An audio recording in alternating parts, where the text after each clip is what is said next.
Hello সবাইকে, তানুস YouTube চ্যানেলে আপনাদের সকলকে স্বাগত।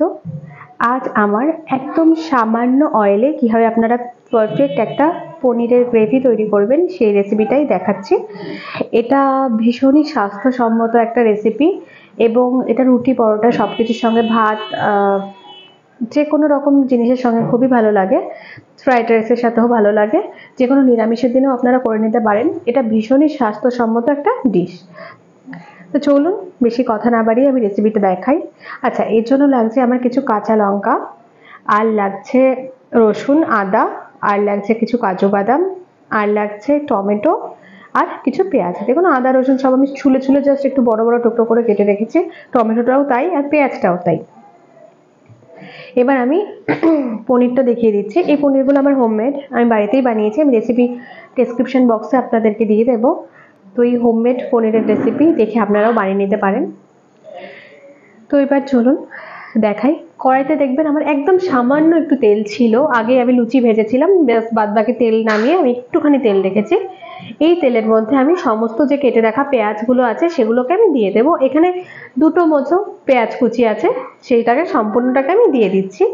এবার এর মধ্যে দিয়ে দেবো যে কেটে রাখা আদাগুলো ছিল টুকরো করে রাখা, এবং রসুনটা এবং কাঁচা লঙ্কাটা দিয়ে একটু হালকা কোনো রকম ভাজা ভাজা করে, দেখতে পাচ্ছেন এখানে 1 চামচ মতো তেল আছে, খুব বেশি তেল এখানে নেই। এবার এর মধ্যে দিয়ে দেবো সামান্য টমেটো, যে টমেটোটা আমি কেটে রেখেছিলাম।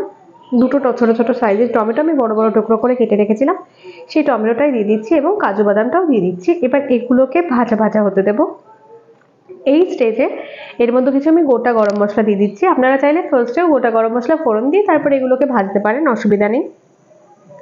আমি এখন দিয়ে দিলাম কিছু, এর মধ্যে আছে মানে কিছু দুটো দারচিনি, দুটো 4টে এলাচ, 4টে লবঙ্গ, ব্যাস।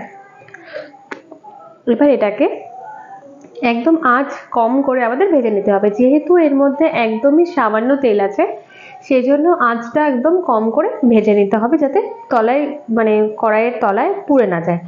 এই রেসিপিটা এত হেলদি যে মানে যারা ডায়েট করছেন তারাও নিতে পারেন। একদম একটা ওয়েট লস জার্নিরও একটা রেসিপি হতে পারে এটা একটা। তো চলুন দেখিয়ে দিই। এটাকে এবার একটু ঠান্ডা করে নিতে হবে, করে নিয়ে পেস্ট করতে হবে। আমার হয়ে গেছে ভাজাটা কমপ্লিট। এবার আমি এগুলোকে সমস্তগুলোকে দেখুন উঠিয়ে নিয়েছি। এবার একটু ঠান্ডা হতে দেবো এইভাবেই রেখে। এবার দেখুন ঠান্ডা প্রায় হয়ে গেছে। এবার আমি একটা মিক্সির বাটি নিয়েছি, এর মধ্যে সমস্ত যে মিক্সচারটা আমি করে রেখেছিলাম দুবারে পেস্ট করে নেব। একবারে দিলে আবার ধরবে না, যেহেতু ছোট জার, সেই জন্য আমি দুবার করে পেস্ট করে নেবো। এর মধ্যে একটু সামান্য জল দেবেন, বা আপনারা চাইলে দুধ দিয়েও পেস্ট করতে পারেন। তো দেখুন আমার পেস্ট কমপ্লিট হয়ে গেছে করা। এই সেম ভাবে দেখছি কোনো দানা ছোট বড় আছে কিনা, সমস্তটা আমরা পেস্ট করে নেব। এইদিকে দেখুন 2 চামচ মতো, একদম একটা ফ্রাইং প্যানে আমি 2 চামচ মতো একটা প্যানের মধ্যে তেল দিয়ে দিলাম। এটা ননস্টিকের একটা প্যান। এবার এর মধ্যে যেই বেটে রেখেছিলাম যে মশলাটা, হ্যাঁ, সেই মশলাটা দিয়ে নিলাম। পুরো গ্রেভিটাকেই এর মধ্যে ঢেলে দিলাম। এবার এই গ্রেভিটাকে ঠিক করতে হবে এবং ভালো করে কষিয়ে নিতে হবে। এই স্টেজে আমি মিক্সির বাটি ধুয়ে কিছুটা জল এবং সামান্য লবণ দিয়ে দিলাম স্বাদ অনুযায়ী। এবার কিছু গুঁড়ো মশলা অ্যাড করবো। দেখুন 1 চামচ মতো ধনে গুঁড়ো দিয়েছি। ঝালটা আপনাদের কাছে, এটা লাল কাশ্মীরি মির্চ, এটা খুব একটা ঝাল না, তাই আমি 2 চামচ দিয়েছি কালারের জন্য। যদি মনে হয় দেবেন না তো স্কিপ করতে পারেন, কোনো প্রবলেম নেই। এবার এটাকে দিয়ে ভালো করে একটা সুন্দর মিক্স করে নিতে হবে। এবার দিয়ে দিলাম সামান্য জিরের গুঁড়ো। জিরের গুঁড়োটাকে দিয়েও ভালো করে মিক্স করে নিয়ে এটাকে একটু সুন্দর করে ফুটতে দিতে হবে, যতক্ষণ না উপর দিয়ে একটু একটু করে সুন্দর করে তেল ছাড়ছে। এর মধ্যে কোনো হলুদ ব্যবহার করার কোনো দরকার নেই।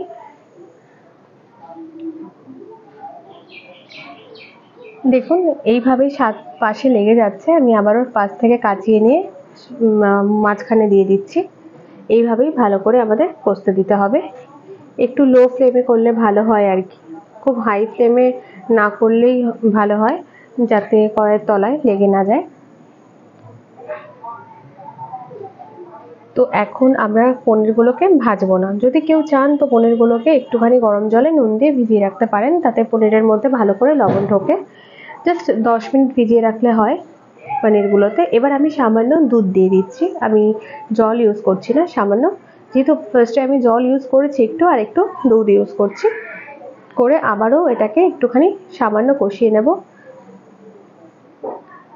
কষিয়ে নিয়ে আমি পনিরগুলোকে দিয়ে দেব।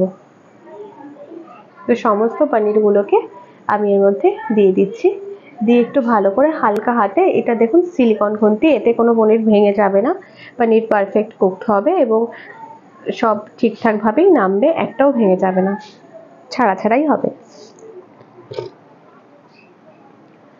তো সমস্ত কিছু একসঙ্গে দিয়ে ভালো করে পনিরটাকে সেদ্ধ হতে দেবো। আপনারা চাইলে এই স্টেজে ঢাকা দিয়েও দিতে পারেন, বাট আমি ঢাকা দিচ্ছি না। দেখুন খুব ভালো করে ফুটে গেছে, গ্রেভিটা অনেকটা ঠিক হয়ে গেছে এবং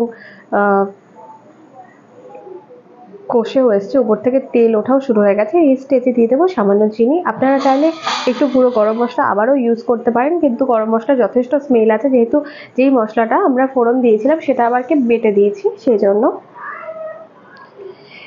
একটা ছোট্ট রিকোয়েস্ট, যদি আমার রেসিপিগুলো আপনাদের কাছে ভালো লাগে তো প্লিজ আমার চ্যানেলটিকে সাবস্ক্রাইব করে নেবেন এবং পাশে থাকা বেল আইকনটি প্রেস করতে একদম ভুলবেন না। আচ্ছা, এই স্টেজে আমি দিয়ে দিলাম কসুরি মেথি। মানে যারা জানেন তারা তো জানেন, যারা জানেন না তাদের বলি, কসুরি মেথি মানে শুকনো মেথি পাতা। কসুরি মেথি দিয়ে এর উপর দিয়ে দেবো আমি সামান্য বাটার। বাটারের স্মেল এবং একটা ফ্লেভার এত ভালো লাগে এই পনিরের মধ্যে। এবার এগুলোকে সম্পূর্ণগুলোকে একটু হালকা হাতে সুন্দর করে নাড়িয়ে নেব।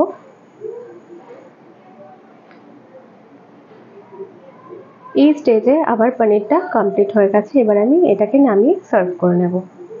দেখুন কত সুন্দর একটা গ্রেভি তৈরি হয়ে গেছে একদম সামান্য তেলে। তো চলুন দেখিয়ে দিচ্ছি কতটা ক্রিমি টেক্সচারের হয়েছে। এত লোভনীয় স্বাদের একটা পনির রেসিপি আপনারা করে খাবেন এবং অবশ্যই বাড়িতে বানিয়ে দেখবেন এবং সবাইকে খাওয়াবেন এবং আমাকে জানাবেন যে কেমন লাগলো। কমেন্টে জানাতে একদম ভুলবেন না। তো আজকের মতো এখানেই, পরবর্তী অন্য কোনো রেসিপি নিয়ে আপনাদের সঙ্গে দেখা হচ্ছে। টাটা, সবাই ভালো থাকুন, সুস্থ থাকুন।